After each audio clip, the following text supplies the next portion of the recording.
Status पे, स्टोरियों पे, पोस्टों पे, सोशल मीडिया पे बेहयाइयों को प्रमोट करते जाओ करते जाओ करते जाओ, जिसके बदले में लोगों के दिल अल्लाह की याद से खाली हो रहे हैं, लोगों के दिल सख्त हो रहे हैं गुनाहों को देख देख कर। मैं इसलिए आपको कह रहा हूँ अपलोड करें इस्लामिक कंटेंट, इतना अपलोड करें कि जो बंदा नहीं देखना चाह रहा ना उसके सामने भी अल्लाह और उसके रसूल की बात आए।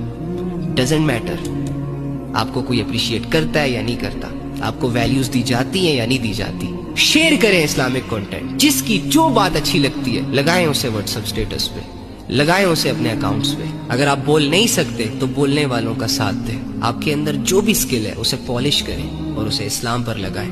अगर आप अच्छा बोल सकते हैं बोले अल्लाह रसूल को, अगर आप लिख सकते हैं लिखे अल्लाह रसूल की तालीमात को, अगर आप टीम बिल्ड कर सकते हैं टीम बिल्ड करें, नेकी के कामों में एक दूसरे का साथ दें। ये गिने चुने लोग हैं बेचारे जो सोशल मीडिया के मैदान में उतर कर अपने ईमान को खतरे में डालकर शैतान के टोले से फाइट कर रहे हैं। आपका इस्लामिक कंटेंट आपकी वजह से डाउन है,